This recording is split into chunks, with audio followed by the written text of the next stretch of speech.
ಓ ಅಪ್ಪನ್ಗೊಂದ್ ಕೋಟಿ ಬಂದದೆ ಹೇಳ್ಬಿಟ್ಟಿ ಕಣಪ್ಪ, ಜೀವ ಬಿಟ್ಬಿಡ್ತಾನೆ, ಮೊದ್ಲೇ ಹಾರ್ಟ್ ವೀಕ್ ಆಗದೆ. ಏನ್ ಮಾಡುವ ಈಗ, ಯಾರ ಕೈಲಿ ಹೇಳಿಸುವ? ಏನಾರ 1 ಕೋಟಿ ಬಂದಿದ್ದಾರೆ ಗ್ಯಾರಂಟಿ ಸತ್ತೋಯ್ತ ನಾವು. ಕೊನೆಗೆ ಯಾರೋ ಇವ್ರ ಕಡೆ ಬಸ್ಸಲ್ಲಿ ಡಾಕ್ಟರ್ ಇದ್ರು, ಡಾಕ್ಟ್ರೇ ನಮ್ಮ ಅಪ್ಪನ್ಗೆ 1 ಕೋಟಿ ಪ್ರೈಸ್ ಬಂದದೆ, ಏನಾರ ಬಂತು 1 ಕೋಟಿ ಅಂದ್ರೆ ಎದೆ ಹಿಡ್ಕ ಸತ್ತೋಯ್ತಾನೆ ಗ್ಯಾರಂಟಿ. ಹೆಂಗ್ ಹೇಳುದು? ಕರ್ಕೊಂಡ್ಬಿಡು ಸಾಯಂಕಾಲ ನಿಮ್ಮ ಅಪ್ಪನ್ನ, ನಾನು ಹೇಳ್ತೀನಿ. ಕರ್ಕೊಂಡು ಹೋದ. ಏನಿಲ್ವಲ್ಲ, ಯಾಕಲ ಮಗ ಅಂದೆ ಅವ್ನು. ಬಾಪಾ BP ಚೆಕ್ ಮಾಡಿಸ್ಕೊಂಬರುವ ಅಂತ ಕರ್ಕೊಂಡು ಹೋದ. ಚೆಕ್ ಮಾಡ್ತಾ BP ಚೆಕ್ ಮಾಡ್ತಾ, ಏನ್ ಸ್ವಾಮಿ ಸಮಾಚಾರ, ಹೆಂಗದೆ ಜೀವನ ಅಂದ್ರು. ನಮ್ ಜೀವನ ಗೊತ್ತಿಲ್ವಾ, ರೈತರ ಜೀವನ, ಬಡತನದಲ್ಲೇ ಹುಟ್ಟಿ ಬಡತನದಲ್ಲಿ ಸಾಯ್ತಾವಿ. ಇರ್ಲಿ ಬನ್ನಿ, ಹಣೆ ಬರ್ ಚೆನ್ನಾಗಿರೋ ನಿಮ್ಗೂ ಲಾಟ್ರಿ ಹೊಡಿತದೆ ಅಂತಂದ್ರು ಡಾಕ್ಟ್ರು. ಅಯ್ಯೋ ಯಾವ ಲಾಟ್ರಿ ತಗಪ್ಪ, ನಾನು ತಗಟ್ಲೆ, ಅವನಿಗೆ ಯಾವತ್ತು ಹೊಡೆದಿಲ್ಲ ಕಣ ಅಂತ. ಹೊಡೆದ್ರು ಹೊಡಿಬಹುದು, ಯಾಕಂಗಂದಿರಿ?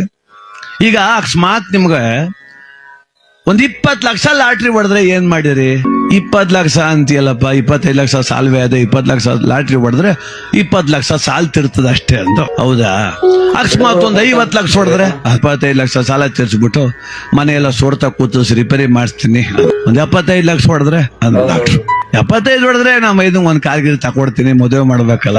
ಆಯ್ತಪ್ಪ, ನಿಮ್ ಮನೆ ಬರ ಚೆನ್ನಾಗಿದ್ದೀವಿ. 1 ಕೋಟಿ ಹೊಡೆದ್ರೆ ಡಾಕ್ಟ್ರೆ, 1 ಕೋಟಿ ಏನಾರ ನಂಗೆ ಬಂದ್ಬಿಟ್ರೆ, ಇಲ್ಲ ಅದೆಲ್ಲ ಬೋರಪ್ ನಾಣುವೆ, 50 ಲಕ್ಷ ನಿಮ್ಗೆ ಕೊಟ್ಬಿಡ್ತೀನಿ.